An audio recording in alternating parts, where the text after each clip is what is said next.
Good morning. So it's Saturday again, time for the weekend and time to be back on the Torana. So hopefully this weekend I'm getting all the fuel lines buttoned up, finished, ready, so we can get into some interesting stuff with setting the sniper up and hopefully get all the wiring sorted properly and it runs. We have been really busy. Like I said, staff is just really hard to find, young guys that want to work at the moment, but got a young guy coming in that sounds promising, and we've had a whole lot of out of the ordinary type stuff to do. That's in the middle of getting the brakes all finished up on it. It's a 1962 S2 Bentley, so the Bentley trim of a Rolls-Royce version, I suppose you'd want to call it, like from 1962. Pretty old girl. We've got to get in, and one of the hard lines for one of the rear wheel cylinders, the thread was a bit janked up on it, wouldn't wind back into the cylinder after we got it rebuilt. So we're going to run through, cut a piece of bundy up, really basic flaring tool from Super Cheap. Yeah, okay, the snap-on benders and stuff, but that's just because it's nicer than bending them over a bit of rod. So I'll put the camera up, we'll cut this up, run through making a flare on one of these, and then we'll get back onto Torana stuff. Okay, so what do we got here? We've marked the length that we want, and I've gone a bit longer. I'm going to get the pipe cutter, a little bit of pressure, turn him a bit more, turn him a few times to score it, a small turn again and again. Just want to bump it a little bit every time, and it will eventually break through without bending up the end of the pipe.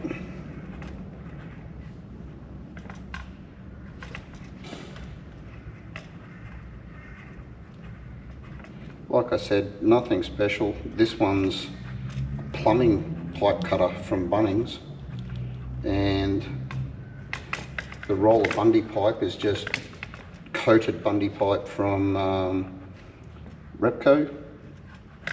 Super cheap flaring tool, and that's all you really need other than the fittings, which you can buy from Repco, Bursons, whoever.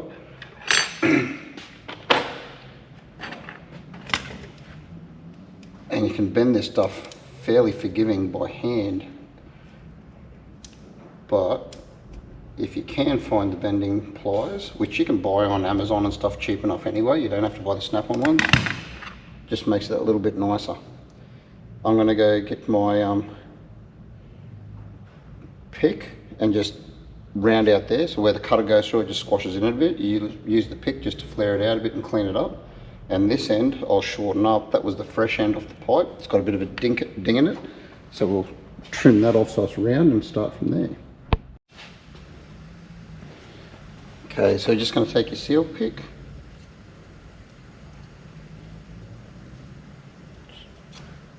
round it back out again, make sure there's no edges on it. Now this first one isn't super important, because you can always pop the flare nut back on from the other end and it'll go up. If you've got it and it's already terminated, don't forget to put your nut back on before you start the flare. So we're going to find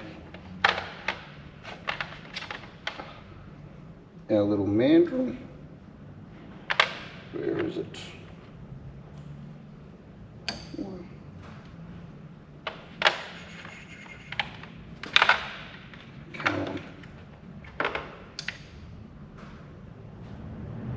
There we go, a 3/16 one.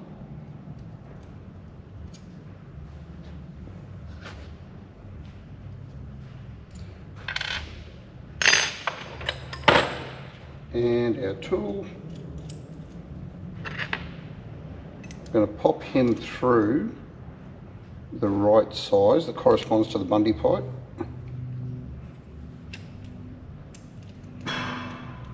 Lightly seat that, but not grip it too tight, and then the mandrel that you normally drop in that way. The idea is you sit him up that way, and you want to not drop it.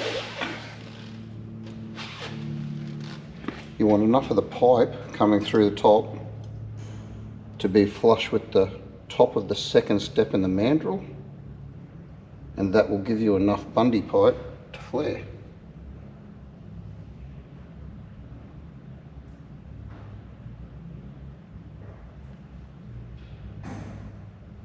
That should be him.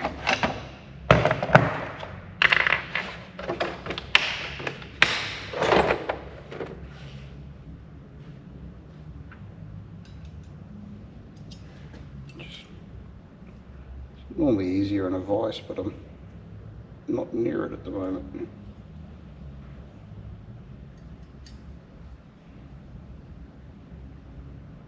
Yep, so that pipe matches the top of that step, first step on the mandrel. Seat them down.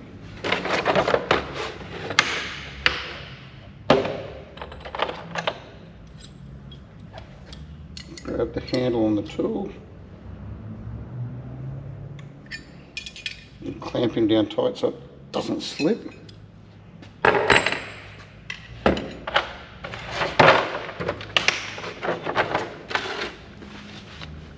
And then we're going to chuck the mandrel into it.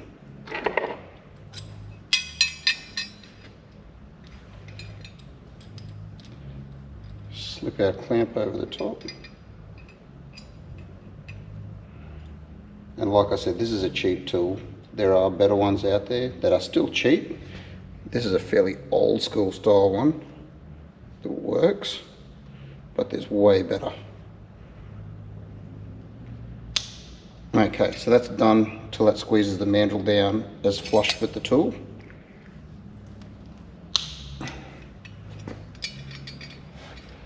Take the mandrel off. That's shaped or balled the end of the fitting. So now, for the double flare part of it, we sit this back down inside, and we use this to run the bundy pipe down home.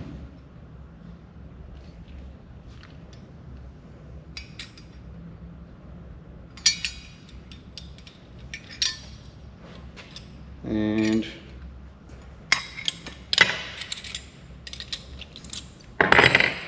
undo the clamp.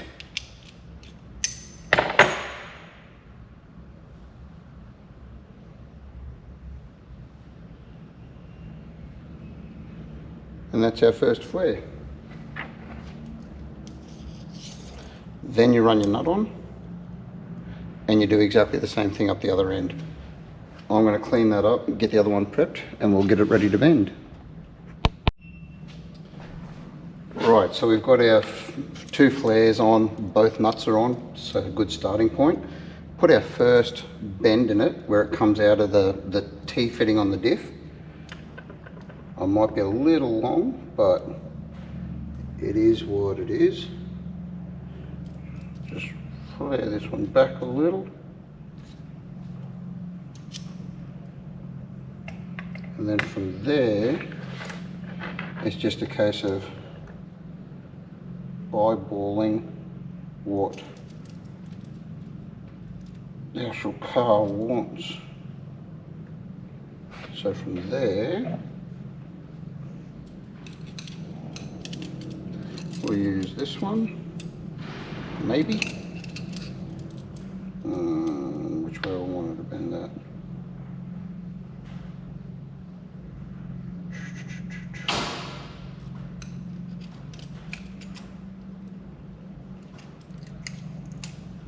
That way.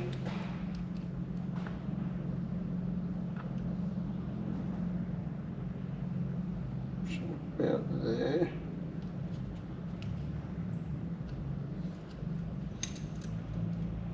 I think that's about right.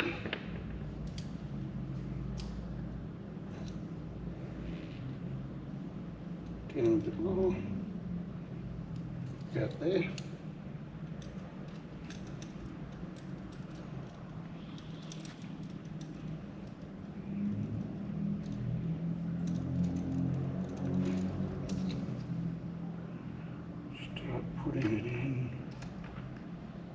About there.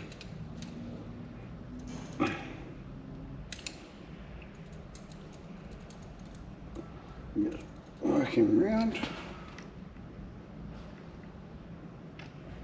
Probably a little higher.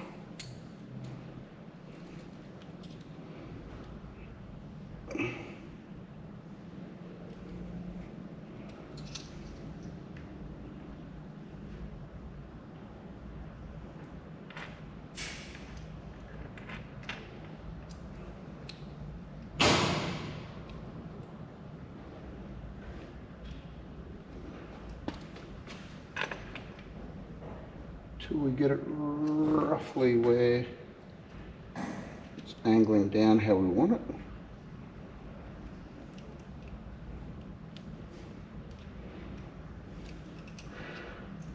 Take it out of that one.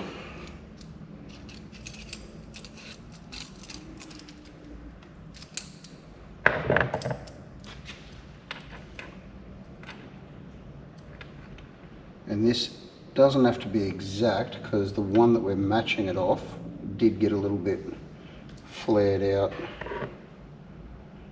when it came off the car. So about there, we want that one to roll down.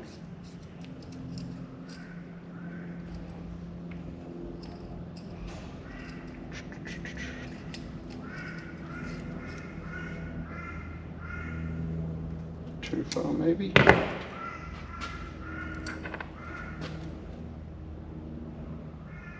And then we're going to start rolling out. I'll just go take this first couple of bends over and see how close it is. So how I said those cheap flaring tools work really well, they do when they're new. That one's done a few crimps, flares over its life, and it's starting to get to the end of its usable life, and the body starts to bow so they don't clamp the pipe down properly. You can work around it, and I put it in the vise to clamp it shut, and it crimped, did okay. But what happens is, as they get that wear in them, pop some glasses on, it won't give you a good flare. Then it won't tighten up, and it won't seal, and it leaks. So when the 10-minute job turns into the morning job, you crack the shits, go make a coffee, then do it again, and put that pipe in. And now our Bentley has all the brake lines all done.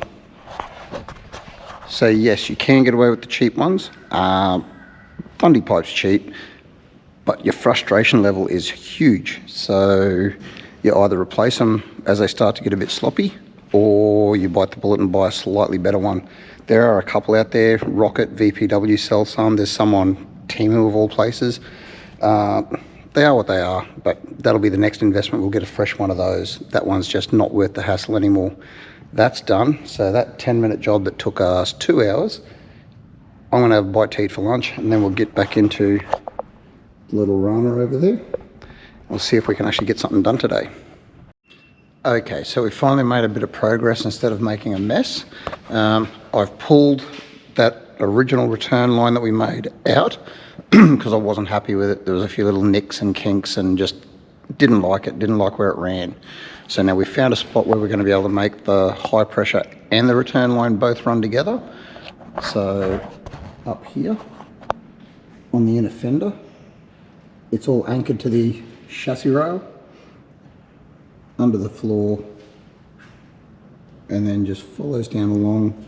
It's going to be P-clamped along, and then duck over and P-clamped and follow the sill along up into the corner where it all gathers for your charcoal canister, your vent for the fuel tank, whatever. Then it's going to jump up over and have a service loop of rubber line to the filter that we've anchored to the floor beside the fuel pump with a alloy bracket from VPW. So that's all in there. I've just got to get around and make the high pressure line now, and we'll secure it all in and get just back and show you where that is. So the reason these P-clamps haven't been attached yet is because the high pressure line is going to run along the bottom, so a bit of an air gap there, and the one fastener to hold both P-clamps on. Then it's going to come underneath this cross member bolt and follow this one up, across, and I'll probably bring it down under the, where is it there? Under that brake line fitting on the chassis rail, and wrap it down through here and through there beside that one. And then up on the inside of the fender, I've got to eventually make a, oh, there goes the light, flat. So up in here, not going to be able to see it, but there's our fitting for the return. Beside it, I'm going to have the supply line, and then I'll have a pair of bulkhead fittings on a bracket that screw to that inner fender. So that'll all be anchored there, and then we just run the two lines up to the throttle body. So I'm finally happy with the way that runs. And then later on, to give it a little bit of protection, because Torana floors are really chock-a-block full of just junk underneath them. There's no real nice clean open spaces under there. So along the sill, if I can get back here and get some light, where that folded lip is to there, I'm going to get a piece of angle iron, cut one side down shallow so it matches that, drill holes through it, and from here to the back wheel arch, I'm going to spot weld it along the sill so it goes under like a little skid plate underneath, and that'll cover up all of our returns, fuel lines, everything like that that was there from factory and was just exposed. So I don't know, I'm just not happy with it.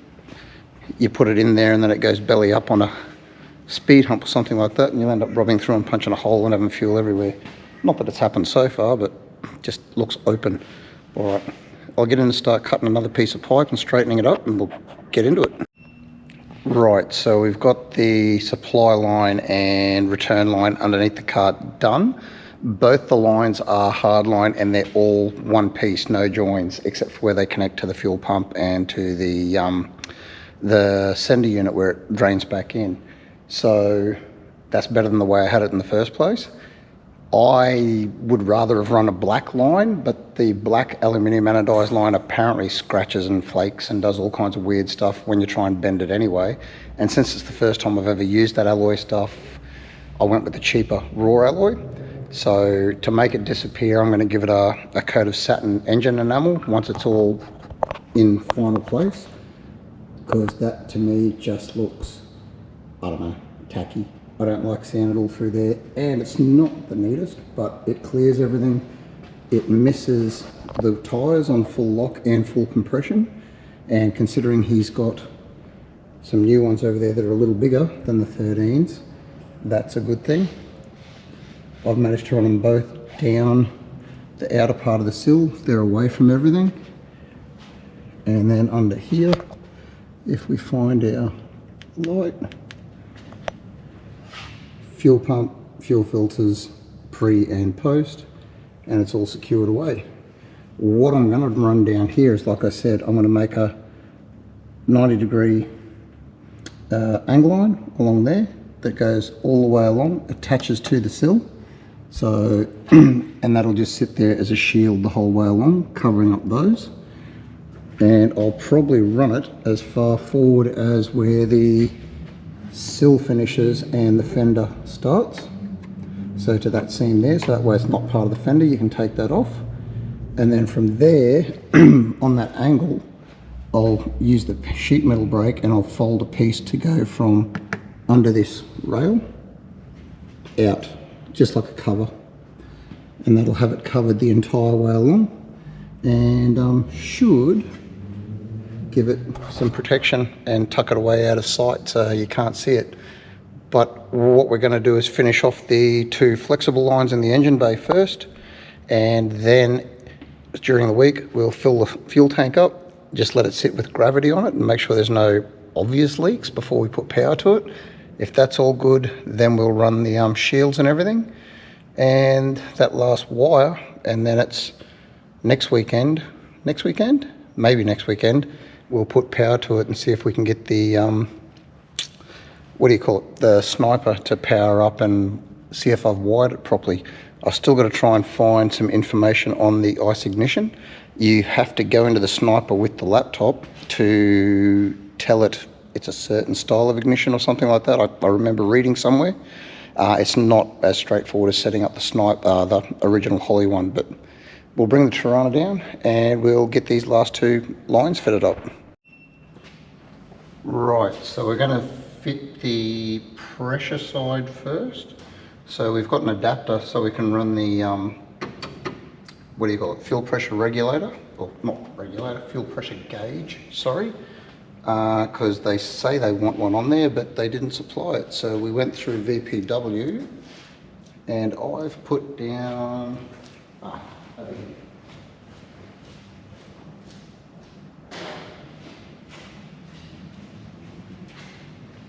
don't have to use it, but it's just some pipe sealer, thread sealer. It also helps you do the alloy fittings up without galling them. Just needs a little bit on the thread because they don't seal on the threads anyway, but Aeroflow sell it for their fittings.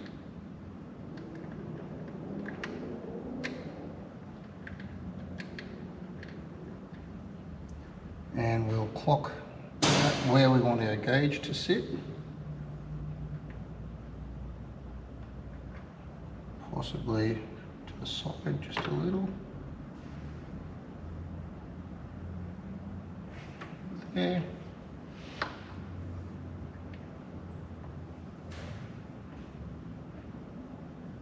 Yeah. The fitting in the Holley's loose anyway.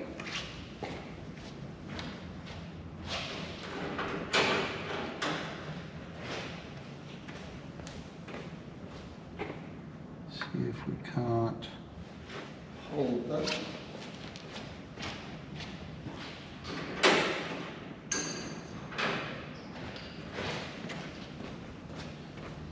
Because that's not been touched, that's straight out of the box, and winding this thing on, you can see it's moving, so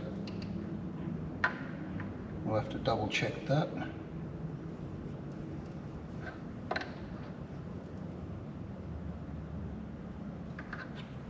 That one, and just this Holley one.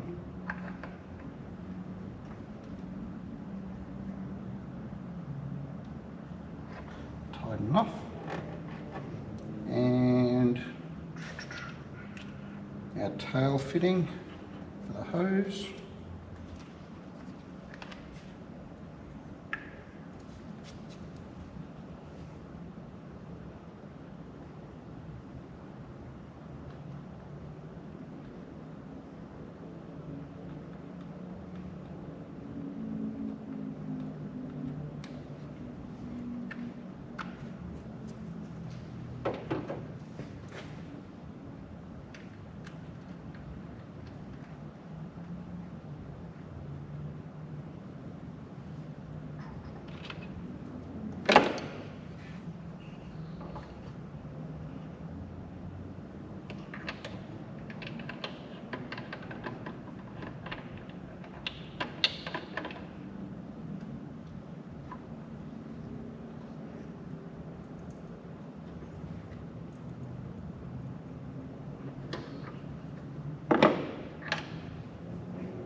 Okay, now a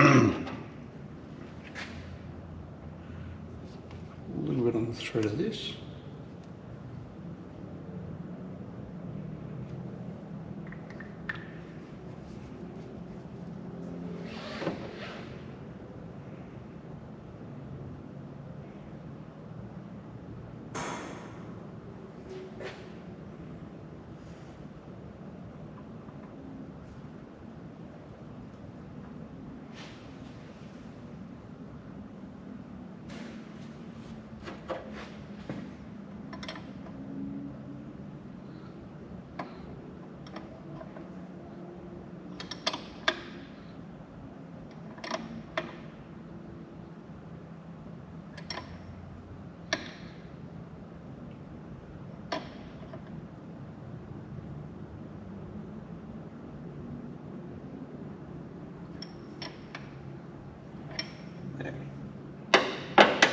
good enough.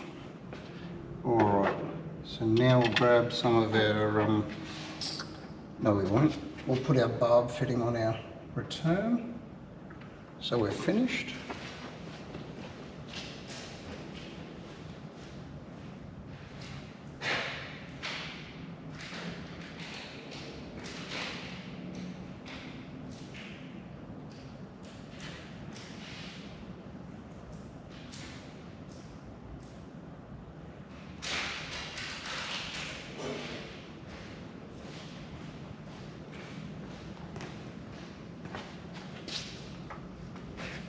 And then we just got to run our hoses.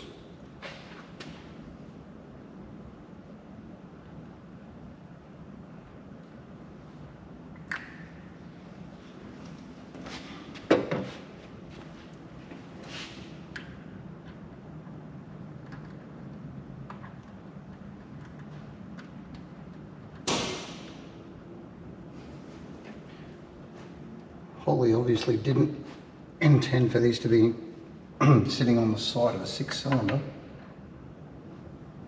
because there's not a lot of room to the cylinder head, and that's the fitting they gave us to run on it, but we'll make it work.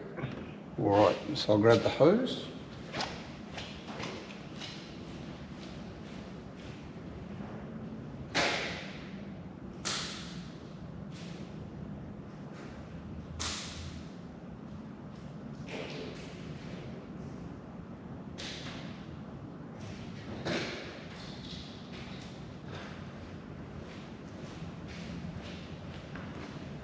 And we should have enough hose clamps left. So run the supply first.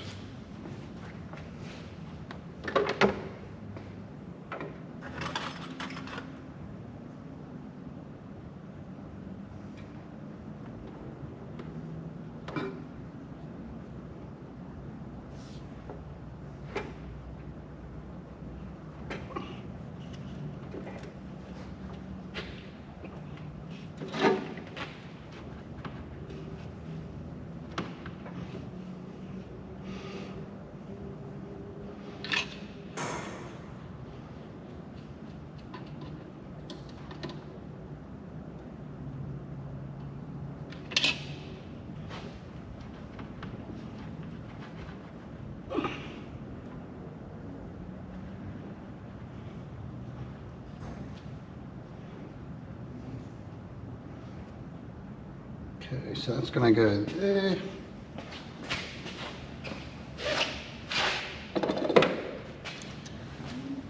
In our barb fittings, still have to make up a bulkhead mount for them, but I think we're going to run that around there. Like that.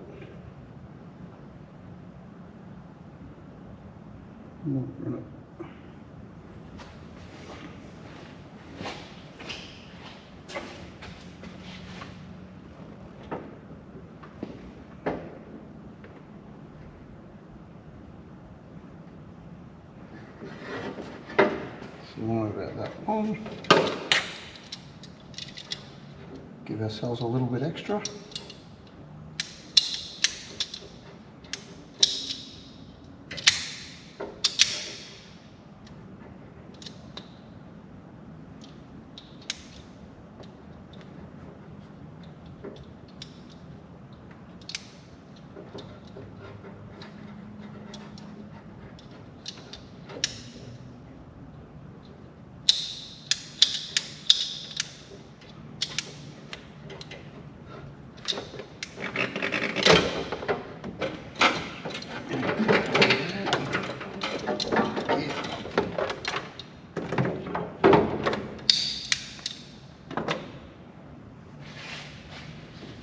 Now, what's that one?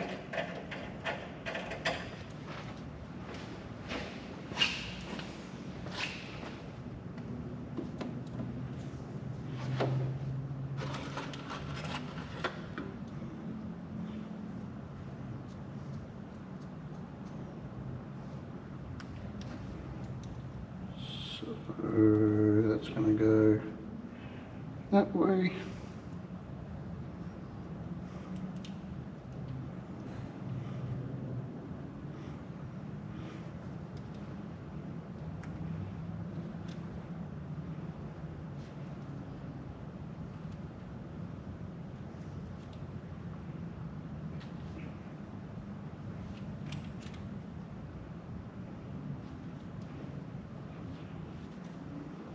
Okay.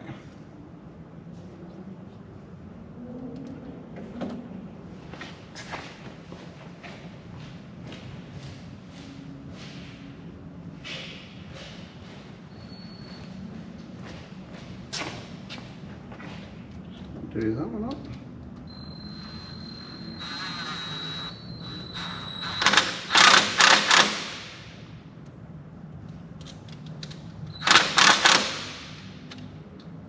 Tight enough.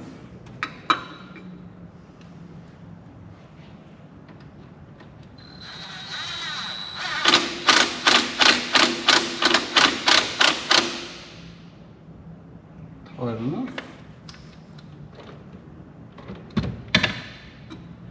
Now this, I thought we might run under. Try and open it up a bit.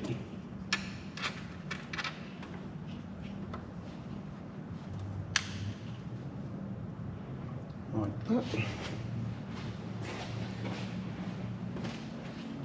And we're not going to put thread sealer on this one because I still want to make those bulkhead fittings for down here for these brackets. So we're just running this to get the length, work out where it goes, and make some brackets. And then we'll do a final fit up and seal of it then.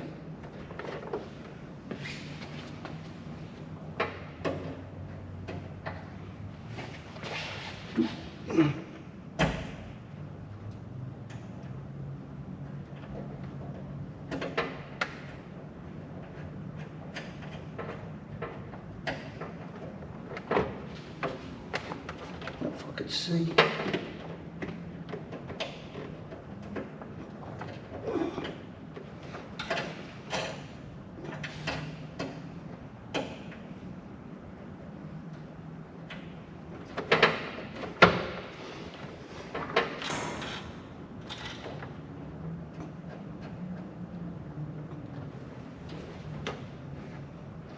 There we go.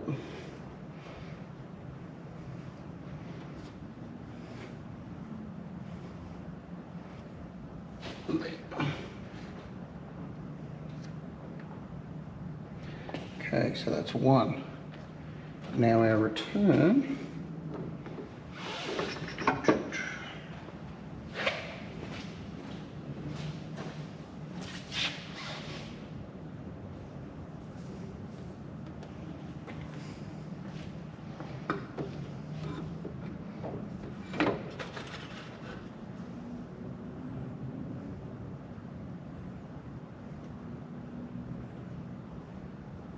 Is going to be a bit harder to fit because of where it sits. So I think I'll get some silicone spray.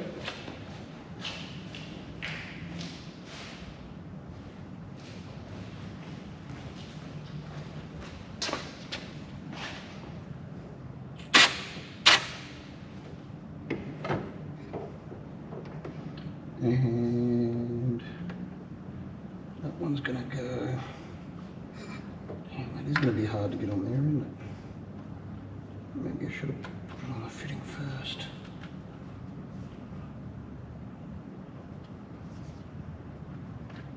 Let's see how we go. I don't know, that worked.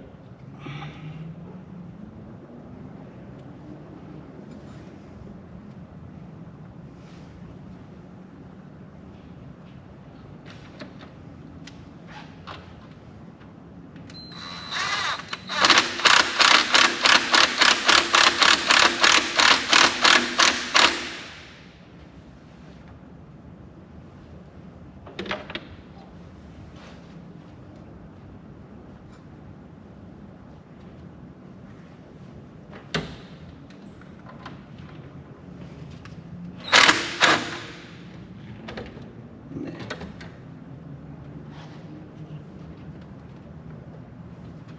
So that's going to go that way.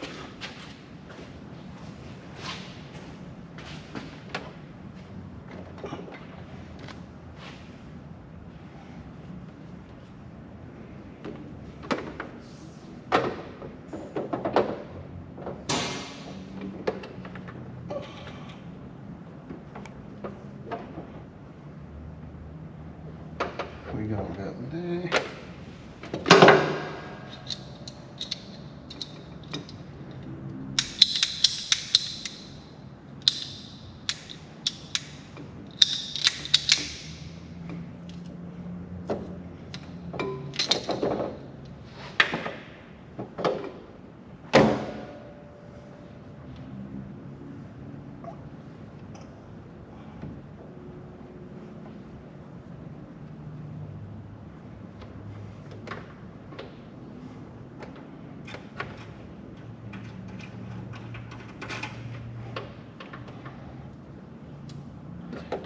Need a hose clamp.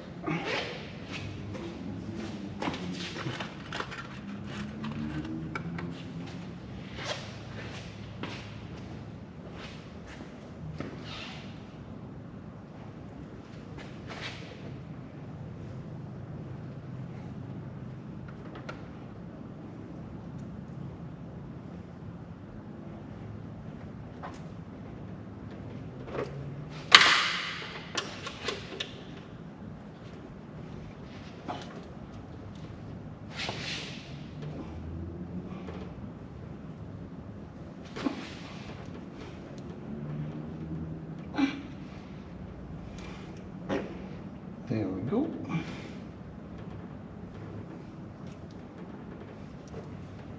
Do him up.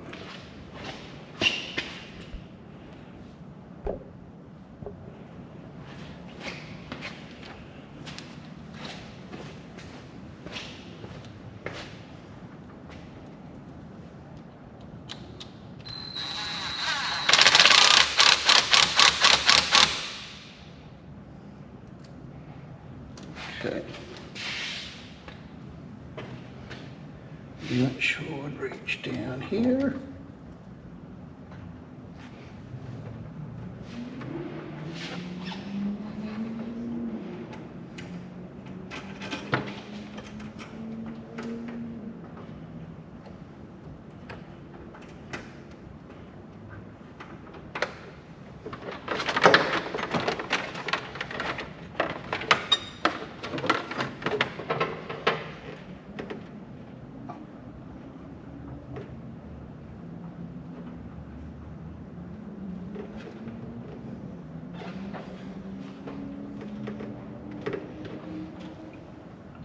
There we go. So that, as far as I can tell, is that. Get these out of the way.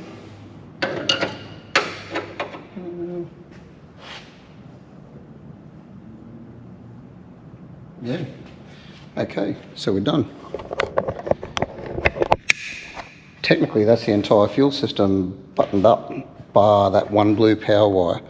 So we've mounted our fuel pressure gauge, high pressure and the return. High pressure I'm not too worried about. The low pressure return is like, I don't know, I just don't like where the regulator is on the holley and where it comes out, but what can you do?